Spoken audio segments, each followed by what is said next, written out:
Hi, folks. I'm City Manager Michael Spurgeon.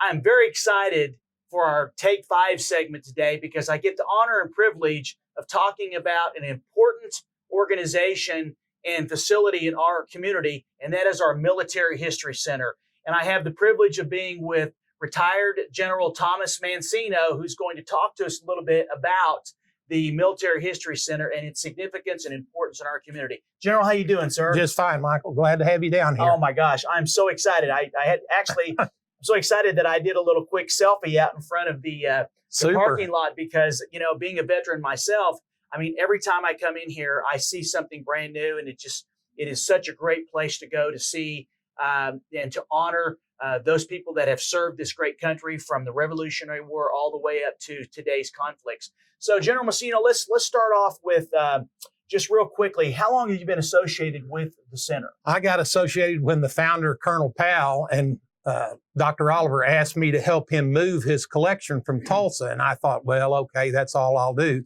And once I saw what he was doing and the importance, I just haven't left.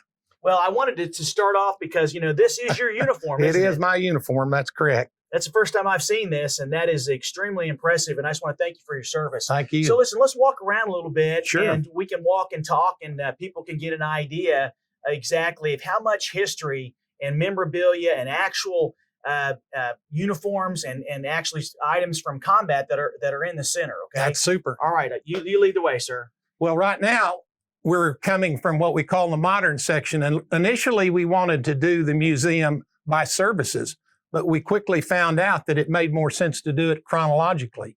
So if you start up in the front, you'll start in the Revolutionary War. We have some special exhibits, like an exhibit on Native Americans and military code talkers. We recently completed an exhibit on chaplains in the military. But the museum goes chronologically, so we're working kind of backwards. We're in the modern section. Now we're in the Cold War. You can kind of see the Cold War, into Vietnam, World War II, back up to World War I.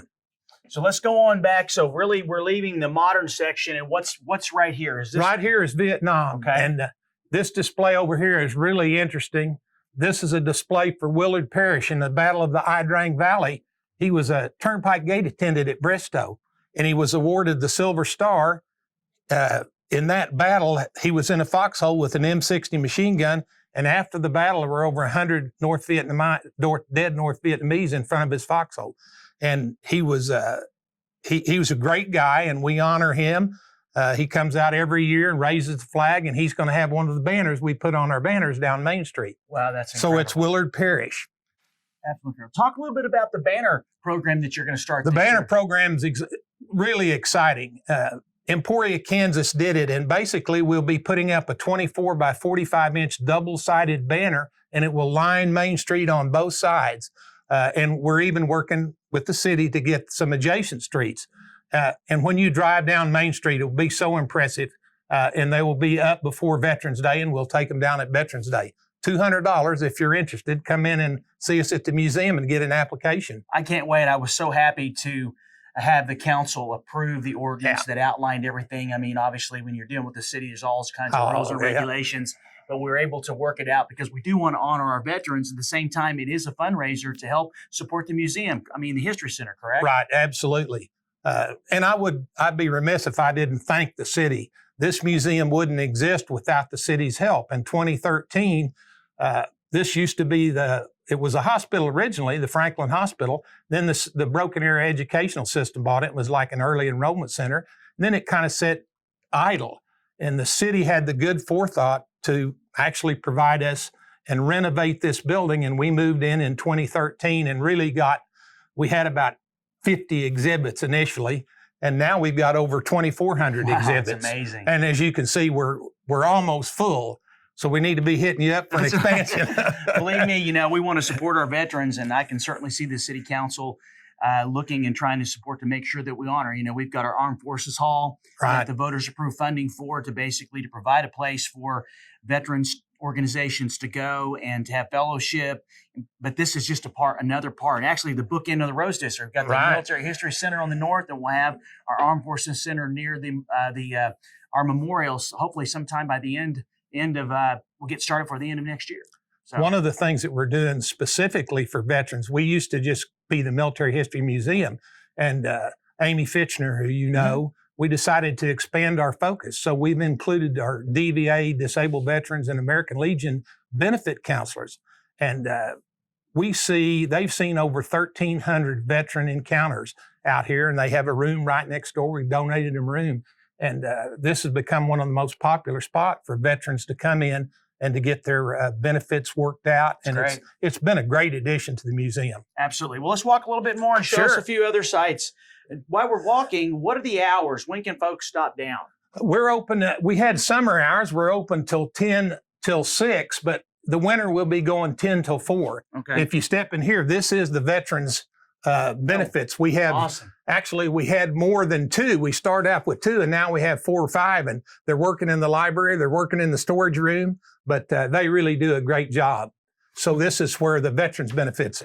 The city's also working with Mission 22, right? And we've committed about $120,000 plus some in-kind services from the city to partner with the Muskogee Creek Nation and the Mission 22 organization to bring the memorial to Broken Arrow. And right now we're in the process of trying to secure all the agreements for who's going to do what. That's a contemporaneous type a memorial right now for those that basically coming back from wars that are struggling. And so we want to honor them for their service. We have a display of the Coon family, and I've worked with Michael and the city on when that is completed, that will be such a draw and such an honor for those.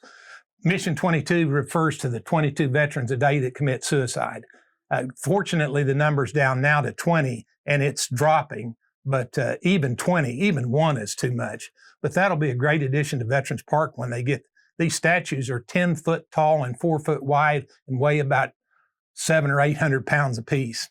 Well, it is. And, just because our soldiers and veterans have come home, that doesn't mean they're still struggling. And exactly. So organizations that come here and eventually to our armed forces are going to be important to help those that are struggling. Right. Which I think is awesome that we have the type of commitment. Well, we're just about out of time, so let's tour around a little bit more, and then let me show you one item in here that we have that, to the best of our knowledge, we've only 2 museums in the United States have this item, and it's kind of, see these boots? We're building a display on the Holocaust.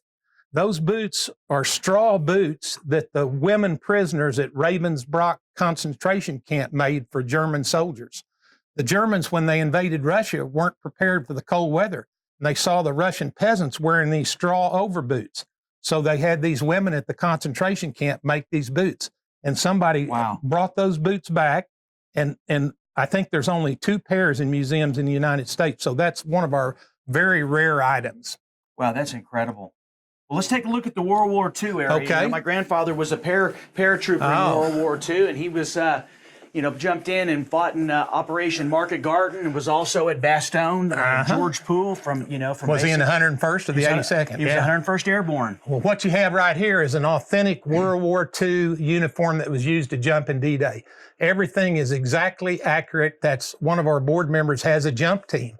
And this display is for Robert Powell, the founder of the museum, who flew a glider into Operation Market Garden. So we do honor the paratroopers, and this is an 82nd All-American paratrooper. But this we kind of decided the World War II into theater. So this is kind of the European theater. Battle of the Bulges over here, Pacific. And then we have our women in the military, which is a great addition. But as you can see, if you take a shot down, how completely full this section is. Well, it's hard for me not to get a little emotional here because, I was talking to my grandfather when I was younger about him fighting, and he was in Dahl Company. He was in the 506 Regiment. 506 Parachute Infantry Regiment, right? He told me that on Christmas Day at Bastogne, you either got the potato peels, or you got the soup. And I think he's the one who actually got the soup, because he was lucky. Yeah, very, very lucky. So. But this is incredible. General. Let me just wrap this up with talk about how important this is, this facility, the history, and honoring our veterans is to not only our community, but the area. Well, I think our motto says it all. It's preserving patriotism through the promotion of military history. if we don't realize what we did and what our honored veterans did to secure our freedoms, then we'll forget our freedoms. The good thing about it is Broken Arrow School System. I go up every year and talk to the history of war. We work with the school, and their students come down here and do research in our library. We have over a 4,000 book library that's mainly bio or historical. So we think we're really doing good, and we think we're really honoring our mission statement. And judging by the number of young people that come through here, they don't realize some of the sacrifices because they don't think they teach it enough in school. So it's been a great museum. It's been a great thing for me after I retired. I really didn't know what I was going to do, and now I do this every day. So again, I'd like to thank the city for its support.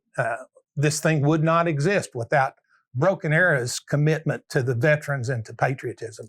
Folks, I couldn't have said it any better. I thank you for your service, sir. All right. It's a pleasure to work with you on a daily basis.